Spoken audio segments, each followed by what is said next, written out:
Your dining room is the heart of your home, where meals are shared and memories are made. At Ashley, you'll find affordable dining furniture in a range of classic and modern styles. Ashley small space sets and extendable tables are designed to fit beautifully into any space, from cozy breakfast nooks and kitchens to formal dining areas fit for a feast.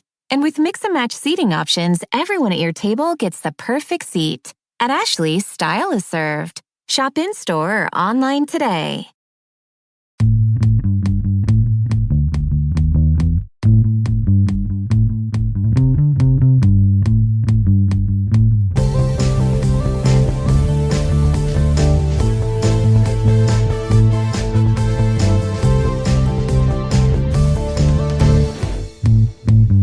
What's up, champs? Welcome to another episode of the Short Shifts Fantasy Hockey Podcast, brought to you by Keeping Karlsson. I'm your host, Jeremy Rosillo. Joining me tonight, my pal and yours, Shams Benamor. Shams, how are you doing on this recovery from Frozen Frenzy Thursday? There honestly hasn't been much action since we heard from Lewis and Ryan, but there's been enough. Yeah, you'd think with just one game yesterday, we'd be scrapping for news, but we somehow had to cut stuff from the show. So even though there's not a lot of games, there's still a lot of stuff happening in the league.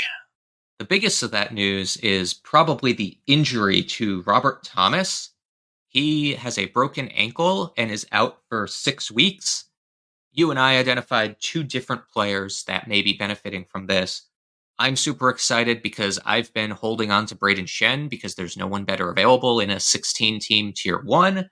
Brayden Schenn is now playing in the top 6, although not with Kyrou or Buchnevich. And he's also on Power Play 1. You had a different take on this. Who's your big winner here? For me, it's Texier because, as you mentioned, is that Schenn stopped playing with Buchnevich and Kyrou. That's because Texier is, and I'm the biggest fan of just being with the best offensive players who I think is Butch and Kyrou. So even though he is on Power Play 2, then I would be interested in your deeper leagues or say if you're streaming situations where you need a left wing. Texier gets a really big boost here from playing with this. And as well, I think this would be somewhat safe as a spot because they were playing Texier in the top 6 before he got hurt. So this is something I would expect to maintain during this injury. Texier does have a goal tonight, so maybe you're onto something here. I actually had not had him on my radar beforehand. I've shied away from him from previous experience with his lack of shots and lack of periffs. The next injury up is another 4 to 6 week lower body injury, Anthony Duclair. And the Islanders completely shuffled their top 6 and power play units here. Why don't you tell us about those? So this is kind of a weird mess because even before Duclair, I think there was a little bit of consternation from the coach with their power plays. I remember talking about we'll have like 2 different power plays, and he was kind of threatening about playing the second unit more. Well, he did it even worse. It's now he actually has made 2 messed up units. The first quote-unquote unit is Dobson, Palmieri, Horvat, JG Pajot, and Lee. And then the second one has Riley, Barzal, Holmstrom, Nelson, and Tapskov. So, like, that is just a mix on its own. So really what the biggest worry for me is that, and maybe I was just drinking the Kool-Aid too much. I was really big on Duclair with his power, with the preseason time. Him with Horvat and Barzal were just going off, scoring so many points that I was going to leave my Islander bias at the door. It's like, hey, those 3 could actually do stuff on the offense. Now, on top of losing them or losing Duclair, Horvat and Barzal are split apart on the power play. So this is just the hugest minus to any expectation I have on either of those top players. And then in the end, like, you know, you still have your Nelsons and your Palmieris that might be fine, but in the end, we weren't really expecting too much of them. So this is just a big minus, in my opinion, to Barzal and Horvat, even if Duclair wasn't seen as a top line player in general. I'm with you there. My Islanders bias is strong. They seem to be a more complete hockey team rather than an all-out offense hockey team year in and year out. Does not matter who the coach is. They had some offensive promise last year with Horvat and Barzal. That being said, I'm not really worried about the shuffle of their power play units. I feel like that never lasts when teams do that. I'm willing to bet by this time next week, they're back to their normal power play units. There's another power play shuffle that we'll get to in a couple minutes that I feel the same way about. I'm like, it's just a coach trying to be edgy, maybe get a couple more guys a little bit more ice time earlier in the year.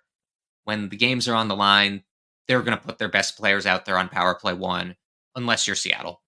Next up, one more potential injury. Shane Pinto missed practice today and is a game time decision tomorrow. Not sure if it's illness or minor injury. Got a bit lucky because I almost grabbed him in a league today and decided on someone else. And I'm thankful that I'm not angry that my streamer got hit with an injury without playing for me.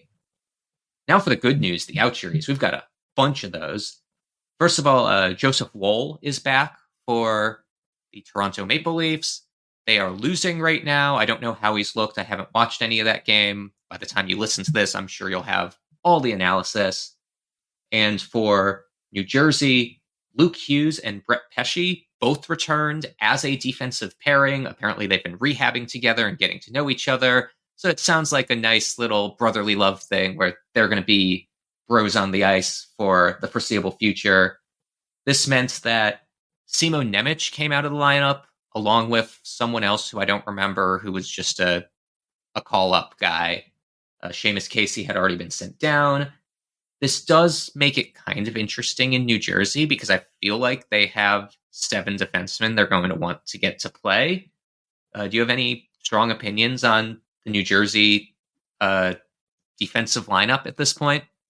Well, for me right now, I think the interesting thing is that they were willing to put Luke Hughes right away on power play 2, and he already has an assist against Detroit this game. So I think that's going to be the big thing is that with that, and then we have Pesce, for me, is not really much of an interest in himself, but just having another well-known defensive defenseman on the team just will help with your Markstrom and your Allen streams. So for me, it's really just going to be a Hughes is trusted now, and then have to keep an eye on, because I know everyone is afraid about how Hamilton is he going to keep the power play 1, but right now we have no real coach's say, so it's just going to be a keep an eye out. But at the very least, they were willing to trust Hughes to start out on power play 2 at least, so they have some sort of trust on his offensive acumen right out of the bat.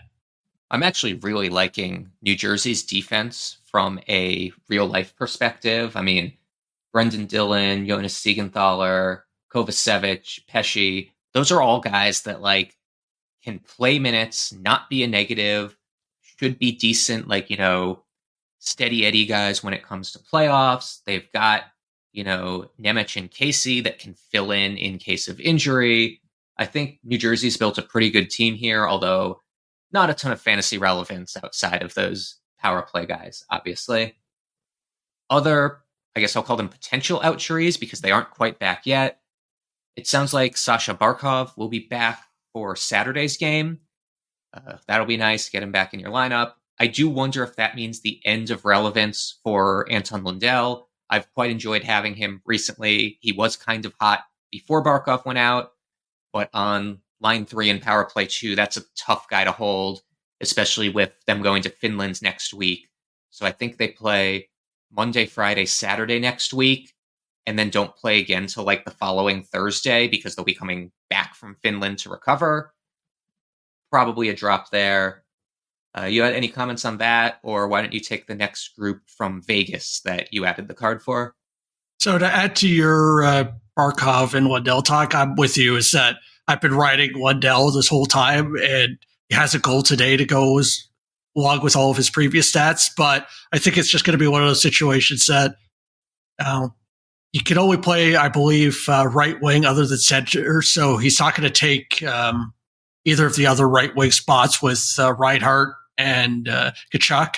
So it seems like right now the only left spot is around. So maybe Luostarinen keeps it, but right now Lundell is just going to be tested to go to the third line and back to irrelevance until something else changes. And sadly, as a Barkov fan, that might be sooner rather than later, but no sense of holding on to him if Barkov comes back on Saturday as expected. And to go forward with that, we got some Vegas updates talking about centers. William Karlsson is going to be set to make his season debut on Saturday. So not for their next game on Friday, but on Saturday. And the interesting thing is that he had, during practice, was going into the third line with Brisson and Holtz. So right now, since they have Eichel and they have Hedl, it looks like he's going to be set to be on the third line. So nothing really interesting to see there. However, we don't know for sure since they didn't do any power play work. Maybe he might be able to take a spot from Doriev, which is probably the only spot that's free from the forward spots on the power play. But right now, just kind of keep an eye out for that, but not really much of a concern from an offensive standpoint. But talking about the power play is that it looks like Theodore is going to be back tomorrow. He was out with an illness, but he has practiced 2 days in a row. So while not official, I wouldn't be surprised to see him back on Friday. So while just have to keep an eye out, but I'd be ready to have him slot there and just kind of pay attention to the game news on Friday. I actually wonder with William Karlsson, I think he may end up on power play 2, specifically because the other two centers in the top 9 are Eichel and Hertl, and they're both, I'll say, semi-locked onto power play 1. So all of a sudden, if you put 3 of your centers onto power play 1, first of all, that means you've got Nick Waugh taking the center position on power play 2, which isn't bad. Like, he's done that before. But also, if you get all 3 of them out there for 2 minutes, you kind of put your lines in a blender for, the next couple minutes recovering. I generally am a believer that you want 2 centers on your first power play so that, if someone gets kicked out of the faceoff dot, you still have a chance to gain control of the puck. But I'd be curious if they'll actually try to throw 3 of their 4 centers into that position. That's just some speculation on my end, though. Last but not least, we've got a few more very minor outjuries before we go back to break. Some not so minor. Artturi Lehkonen has been not cleared yet, but he's close. It sounds like I think he meets with the doctors this weekend or early next week and may be cleared for contact, so he'll start practicing and hopefully be back by mid-November. Brossoit, the third goalie in Chicago that may or may not be relevant.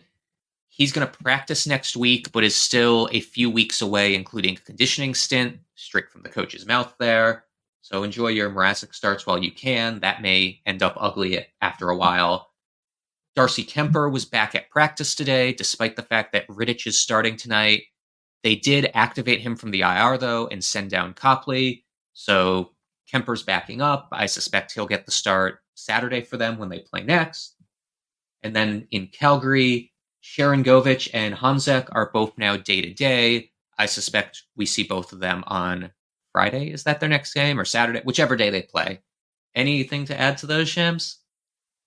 I think the biggest mover for this one is that I think Sharangovich, because I feel like he's the closest out of the group here that will play and probably the biggest impact, because if I remember correctly, he was like first line, first power play set up in preseason, and then people were drafting him as such, and then he just ended up never even getting the chance. So maybe take a look at your leagues that maybe if they're shallower or someone had injury issues and had to drop him, that might be worth a stash or waiting till the news comes out for a pickup, because I don't believe we have lines with him yet, but I feel like he had a strong history or at least a good game late last year and has the potential of being put back in a good deployment once he's back. On to some line change news. As I alluded to earlier, there's another power play unit that's been all jumbled up, and that's the Edmonton Oilers. They are currently running their first power play of Arvidsson, Skinner, McDavid, Draisaitl, and then Ekholm, Bouchard kind of swapping. And then their second unit is Hyman, Nugent Hopkins, Henrique, Nurse, and Ekholm and Bouchard. I suspect the Ekholm-Bouchard thing is kind of going to be a whoever's not tired at that point. But these units are weird because Edmonton was doing the thing where they left McDavid and Draisaitl out there for both power play units before. And now this looks like a 50-50 split, which may be the dumbest idea in the world when you've got two of the top 5 players in the world on your team. Additionally, their even strength lines. Interesting that Podkolzin is up on the second line with Draisaitl and Arvidsson. I don't know what to think here. I think this is a team that's flailing and is trying to do something to get a spark. Like I said earlier, I don't think this lasts. I think your ice-cold Zach Hyman is going to figure things out. He's going to end up back on that power play. I do wonder if there's a hidden injury at play here. What's your thought about this whole mess here? With us talking on the Discord, I made a joke that this power play is getting Lindy roughed. Basically, at no fault of the actual power plays themselves, they're just ice cold. So instead of trusting in the players that you've had for a long time and have performed in the past, you just throw everything into the washing machine and just bring it out and see what's left. And this is really what it is. This is just more of a, well, our power play is doing nothing. My boss is asking me, why is it not working? I can't say I'm just going to keep it the same. I have to look like I'm doing something as a coach, so I might as well change things. That's how it feels to me as a fan. I'm no expert. I have people talking about, hey, this person's a right-handed person, so he needs to be in the front of the net, all that. I don't know. But from the very least, I don't know how you could decide. The top 6 makes sense. I'm guessing that you don't want Skinner there because you don't want too much of an offense or defensive liability. So I can live with the top 6 forwards, and then honestly, the top 9 even strength looks fine to me. But these power plays, it's just one of those situations where you're cold and you just want to make matters worse just to make it look like you're doing something. So, in my opinion, what I'm afraid of, if I remember correctly, is that they don't have the strongest competition coming up. I think it's Detroit's one of their opponents who is just leaves all of is horrendous on the penalty kill.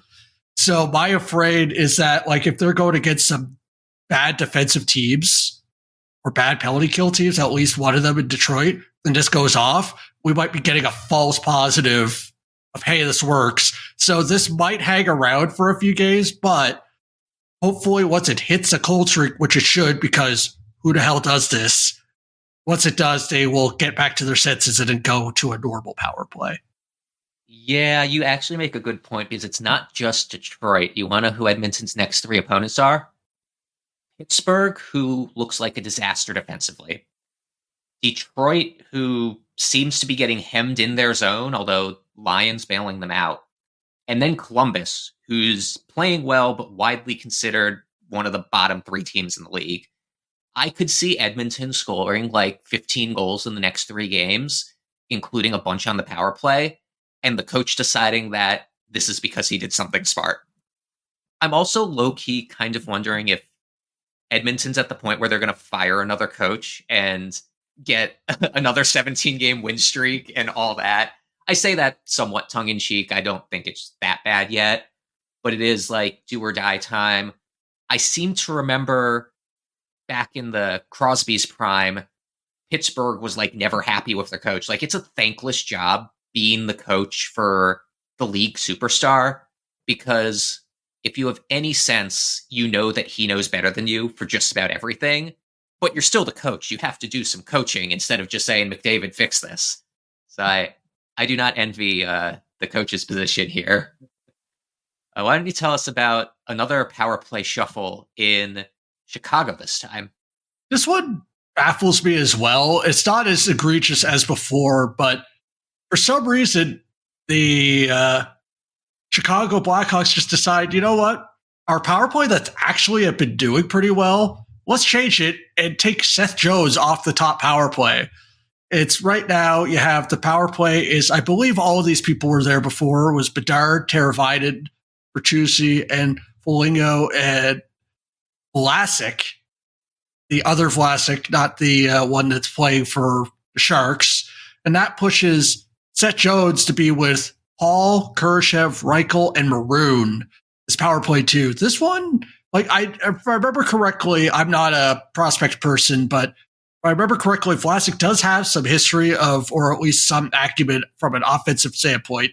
Not the same as the people they've been drafting when they have been, bottom feeders. So he might just be a doorstep just for the next guy. But the part that I'm just confused of is that unless they just don't want Seth Jones playing so much and they're trying to give him some time off and using power play 1, kind of the cider experiment, that's my only guess, because he was doing well. If I remember correctly, 4 of his 7 total points, I'm talking about Seth Jones here, has been at the power play, and now they just took him off power play 1. So this is one that scares me to death if it sticks. It's definitely a weird one because, like you said, Seth Jones has been great on the power play. On top of it, I'm going to disagree with you that Alex Vlasic has offensive acumen. Here's some of his stats coming up.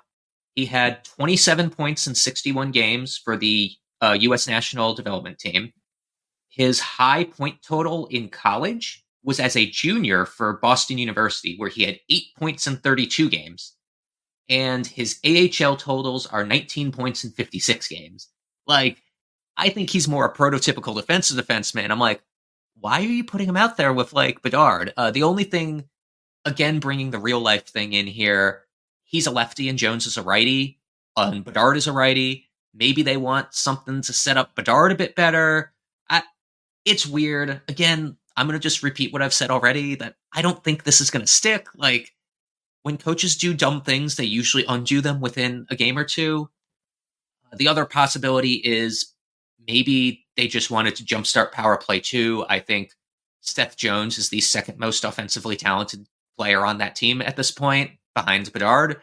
So maybe they wanted to separate Jones and Bedard to maybe give PP2 a bit more of a threat. Either way, frustrating. We've reached the point in the season where teams that are doing badly are making questionable decisions to try to undo the badness. Last but not least, before we go into a break after a long first half of this short shift, Justus Annunen is getting his 3rd straight start for Colorado. He had 2 pretty good starts before this. I think 1 goal against and 2 goals against. I actually have seen Georgiev dropped in a couple leagues that I'm in, which I'm not sure I'd be ready to do that yet. They have a back-to-back Sunday, Monday, so Annunen's going to get another start either Sunday or Monday. Kakkonen is down on a conditioning stint. It's actually kind of funny. I think that Kakkonen actually is still dealing with visa issues, but because the Colorado Eagles, are playing in Manitoba, they sent him down so that he can play in Canada, which is great way to game the system, at least get him a game. I really don't know what's going to happen here. There's a lot of moving parts. I mean, Colorado's not at full health. They're going to have 3 goalies. Annunen's a prospect that you want getting a full slate of games, either in the NHL or the AHL. Georgiev's contract expires this year. This is probably the least predictable goalie situation for me currently. I can come up with so many narratives as to what's going to happen when all 3 of them are there and why. I just don't know which narrative is right, and it kind of scares me. And at the very least, is that you got to keep in mind is that Kakkonen is not waiver exempt. So even though he's sent down on a conditioning stint, it's because it's a conditioning stint. So after, I forget the exact, it's about a week or a certain amount of games, he has to be sent back up. And if he gets sent down, he's going to be risked for waivers. And I wouldn't be surprised if Winnipeg tries to get him back because they didn't get anyone in his place. So that means is that he's going to get a start. I could not see Colorado going through all this trouble, doing all these visas, and then risk losing him for nothing. So at the very least, I would expect once the conditioning stint is done, he's going to get a start, and then we could start seeing some things there. So even if Annunen is doing well, I could see a random start from there. And then as what you're saying there as well is that, Georgiev, I don't believe he didn't start great, but he didn't start enough to like just be taken out of the picture. So I wouldn't be surprised for him to get another shot here. But so honestly, you could tell me next week, I would not be surprised to have 3 games. I would not be surprised, this is on the table, that each of them gets a start next week. It could happen. As I'm with you, there's a whole wide range, but I wouldn't let that even pass. It's going to be one of the situations that, you know your league, you know how goalies are, so you don't know if you're going to be able to drop or pick them up. But keep in mind, you're going to have to just kind of eat your vegetables next week because it could be ugly, even if you have the right guy out of the 3. Additionally, you mentioned that Kakkonen is not waivers exempt. Neither is Anunen. Like, none of those goalies can get sent down without going through waivers. Do they waive Georgie and try to pull a Campbell? Like, but then all of a sudden you're going with 2 relatively unproven guys as a team with Stanley Cup hopes. Also, here's another factor that I'm just going to throw out there before we go to ad break. Do you even want a Colorado goalie until they've got Nichushkin and Lehkonen back? Like, they've been pretty rough. It's kind of crazy to say, but like, I don't know if I want a Colorado goalie full time. This is wild. Yeah, it's one of those situations that a Cats league, you could get blown up any week and maybe get like your win, but lose out on your save percentage. But like, you really just kind of have to look at your league settings. Because, earlier we would be like, oh yeah, it's Colorado, just play your guy. But I'm with you. It's not even a set and forget kind of thing, even if we start seeing some volume come around for one of these guys. Totally. With that, let's go to a short ad break. And if you are a Colorado fan or Colorado Avalanche insider, why don't you hit us up in the Short Shifts chat or in the Discord and tell us what you think is going to happen here, because I've been pretty lost. The quest for the Stanley Cup starts now! The puck's dropping on the 24-25 season. Get in on all the action at DraftKings Sportsbook, an official sports betting partner of the NHL. It's super easy for first-timers to get started. Try betting on something simple like picking a team to win. Go to DraftKings Sportsbook app, select your team, and place your first bet. I'm taking a look right now at the Vezina odds. I always like looking at those awards odds. It's always fun. There's so many things you can choose.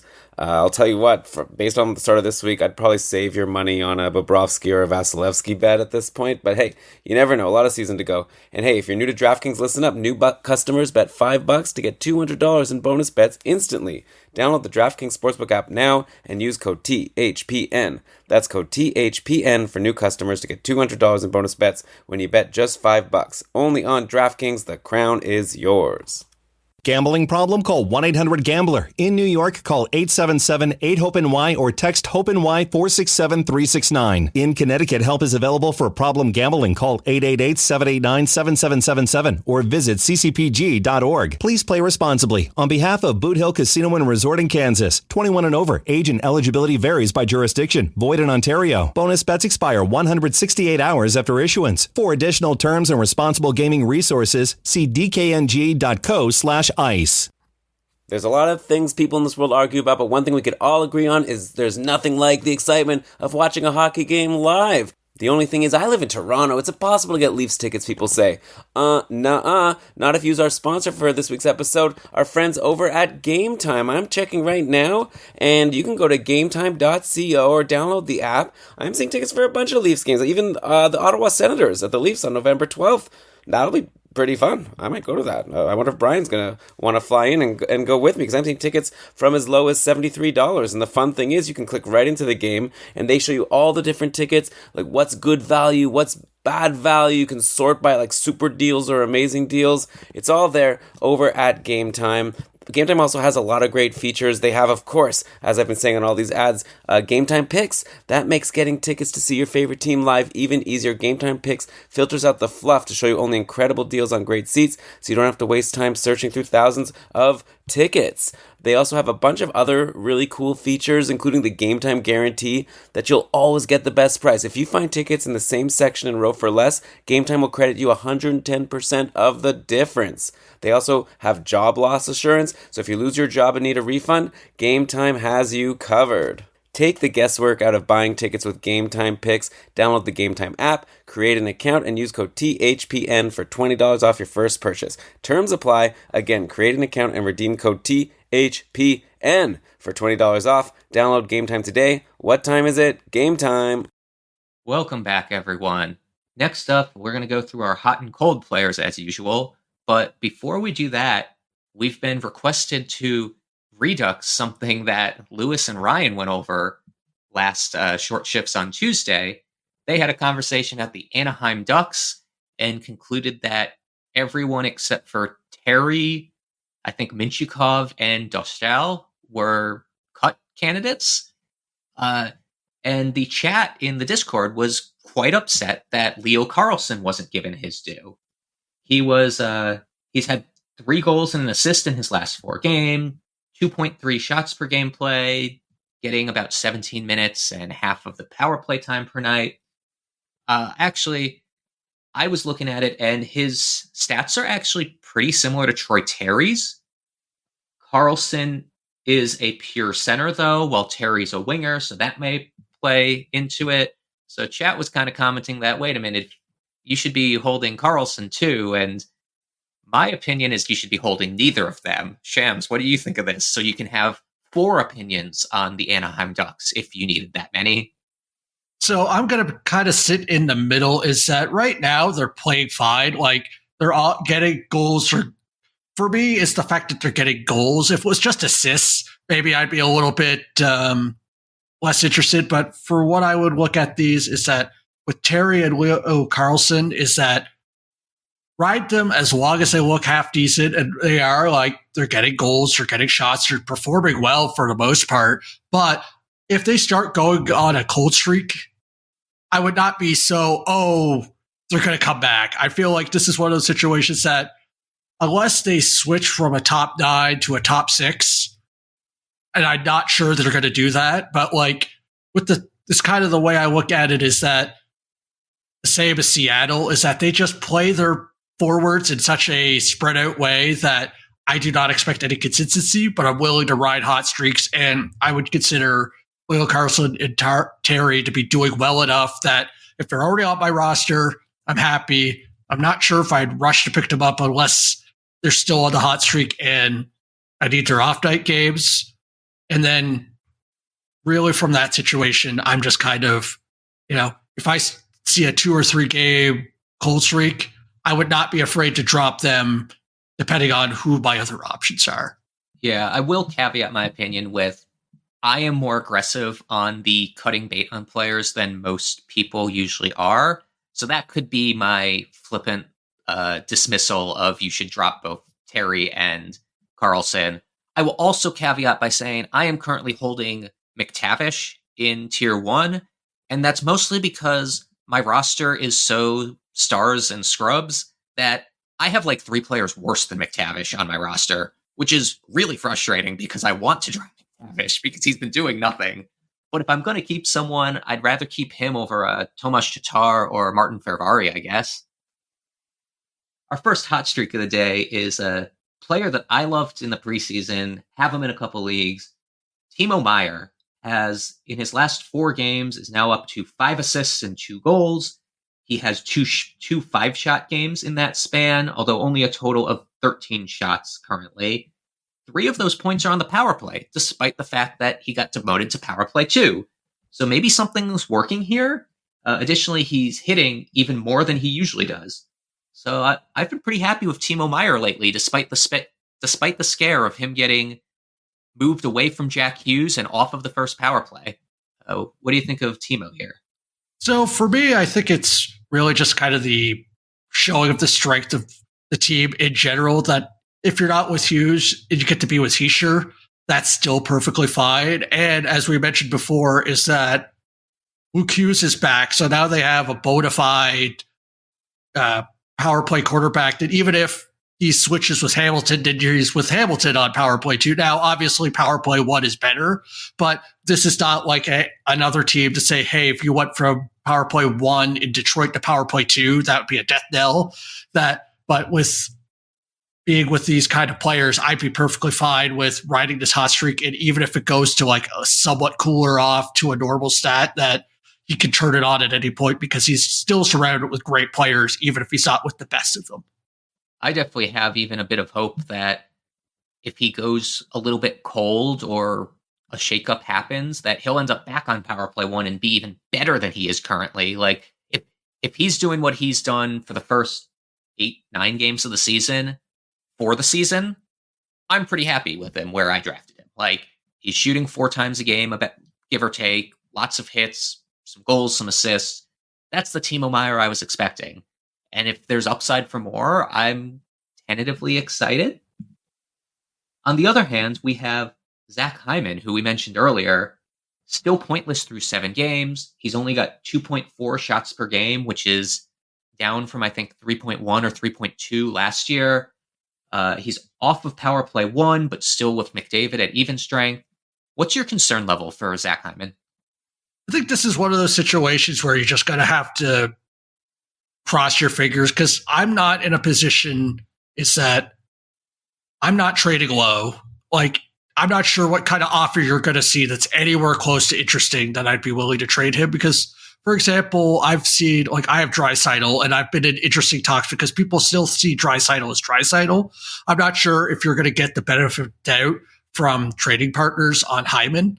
So that's really my big concern, is that even though I think that Hyman's still in a position to do well, maybe not as high as before, but still be a perfectly fine player as he's playing with McDavid. And even with those weird power plays, I know Ryan Nugent-Hopkins is not the greatest player, but Ryan Nugent-Hopkins is with him on power play too. So it's not like he's alone there. And then with the weird swap, he might even have Bouchard with him for some of those outings. So I'm with the idea that you're not going to get a trade offer. And if you get an interesting one, and you're on the Discord, let us know. We might be a little bit more open if we hear actual offers, but I have a feeling that people are going to be fishing with these garbage offers to get you to run away. So just, ride the pain and hope that stuff turns around. And I think it is, because you're still with McDavid, should be fine. Now, if he randomly gets thrown into third line and Skinner somehow ends up there, I'll be talking different. But as long as he's with Draisaitl or McDavid, I'm willing to ride it out. I agree with you. I'm on the side of, if I'm you, I would go fishing with some offers. I've considered throwing a Kyrou offer for him in one of my leagues. Like, that's a 4 or 5 round upgrade in draft stock based on that league settings. I'm like, if I can go fishing and throw Kyrou, who's had a really nice start to the season, and get Zach Hyman back, that seems like a good idea. Doubt that will get accepted, which is why I haven't bothered to fish with it yet. I'm actually hoping that he has a couple more cold games and the manager ends up 0-3 or 0-4, and then I can do it. But that shows where my head's at with it. I agree with you. I'm not particularly worried. And even if he ends up on line 3, I think it would be pretty temporary. The Arvidsson and Skinner additions aren't that impressive to me, to be honest. You had Michael Granlund as a hot streak. What are you seeing in him in San Jose? So I know everyone loves to joke about how the Sharks are bad, and I'm not here to tell you that they're great, but this kind of reminds me of Detroit a couple of years ago, where the team was just horrendous. They're going to be getting a good draft pick. They're not going to sip the playoffs, but their top line is interesting. And this is where this comes into play, is that right now, and I just realized this after their last game, is that Granlund is literally a point per game player. He has, through 7 games, a goal and 6 assists. And on top of that, he's averaging over 3 shots a game. So it's not just that he's kind of randomly locking into a power play assist or something like that. He's participating in the game. And the nice thing to see with this is that he's pointing, he's shooting, and this happened before. He was doing this on the second line before Celebrity got hurt and after when Celebrity got hurt. So the way I see it is that when Celebrity comes back, sure, he's not going to be with Toffoli, but I wouldn't be surprised if Zetterlund goes back with him and it's going to be him, Zetterlund, and someone else, which is maybe, obviously not as good as Toffoli, but still serviceable line mates at even strength. And he's had power play 1, so he'll still keep the power play. So for what I see here is that this is something that I see as a long-term hold. I have a couple. I'm happy that you probably spent a late draft pick.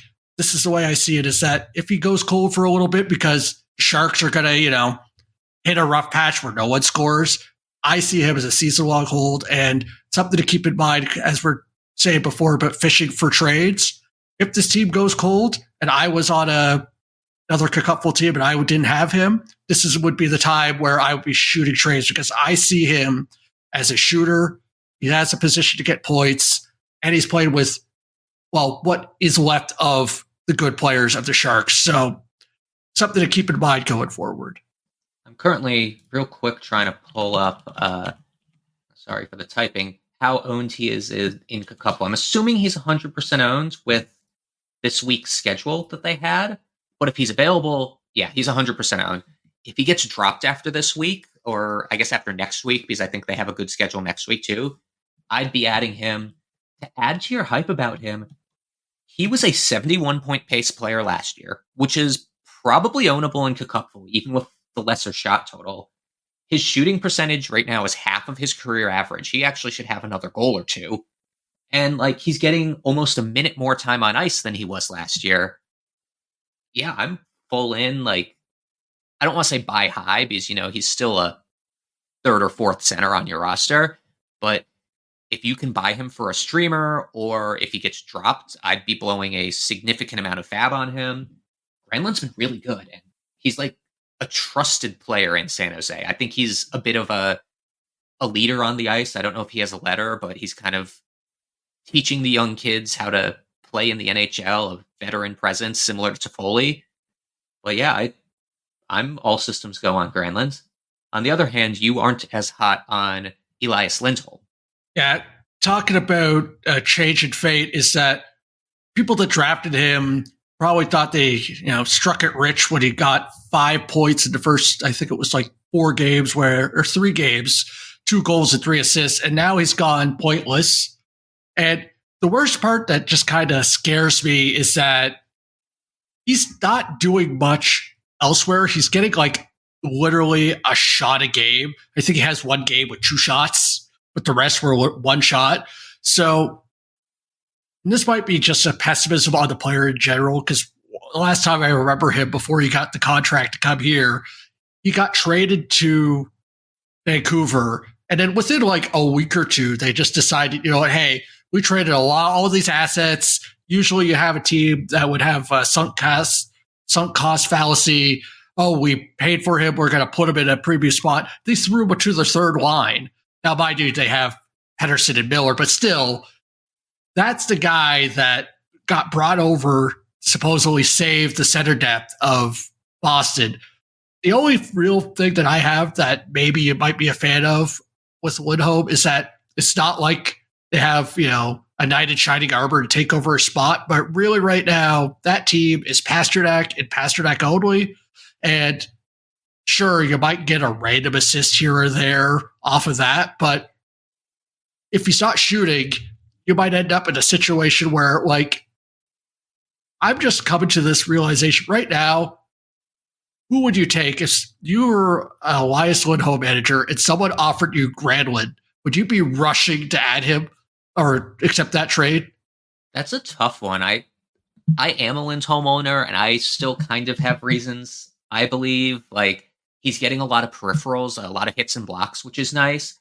And also Pasternak has 2 points in his last 5 games. So it's either a Boston is in a slump, and when they turn around, Lindholm will go back to his 65 to 70 point pace, or it's a Boston is bad now, which people have been prognosticating for the last 3 years. And they may be right this time. I am one of those people who has definitely said Boston is bad now each of the last 2 years and been wrong.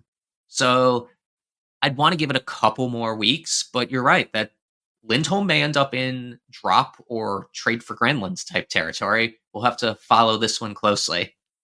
I had another cold center. This one, your Wings team here. Larkin has only 4 points in 6 games and only 2 shots per game. The time on ice and power play time on ice are actually up, though. What's going on here? Are you concerned? Should I be concerned as someone who drafted Larkin early? What's going on? I think this is kind of be more of a situation where Detroit is better as a team in general the last few years. They actually have offensive depth. Like, you could actually have, two lines of good wingers in between Raymond, DeBrincat, Tarasenko, and Kane, depending on how much you like Tarasenko. So I feel like what the situation is going to be is that you just have better wingers that can actually participate into the game. And while his shots might be going down, his points might be rising. And as I say this, Larkin scores from a feed from Canes on the power play. So there you go. So I think that this is going to be one of those situations where I'm actually happier. It might have a lower, as I just mentioned, is that he doesn't have to do as much. But the nice thing is he doesn't have to do as much, but he's still as the top line center and power play. So he's still going to get the benefit of the people around him. So maybe the lows will be lower because you won't have the shots to lead on, but those highs will be higher because he actually is in a better position to score points. And maybe those shots will be coming on higher quality chances, such as a feed from Kane. This sounds like it was one of those complain about your player and they'll do good things for you. I had a friend the other day in a different Discord who was ranting about Brandon Hagel, and literally 5 minutes later, he scored a natural hat trick in like 4.5 minutes. Complain about your players. They'll do something for you. That's all we've got time for tonight. Thank you for joining us. If you enjoyed our show, please consider joining the Keeping Karlsson patron group at keepingkarlsson.com/patron. You can play in the Keeping Karlsson Ultimate Patron Fantasy League and interact with Brian, Elon, myself, Shams, everybody else in the Short Shifts crew and that you've heard as guests on the pod, along with hundreds of other talented fantasy managers on our active Discord. Please check out www.gamedaytweets.com to get all the best info from Twitter without having to slog through the rest of that place, including team by team and searchable tweets by player name, and my favorite feature, the goalie confirmation, including our guesses for who's going to play 2, 3, or 4 days ahead of time. Visit that site and other great sites we use to research our episodes at Yahoo, Frozen Tools, and Natural Stat Trick. Our intro and outro music were created by Pat Roach. Until we see you next time, play smart and keep your shifts short.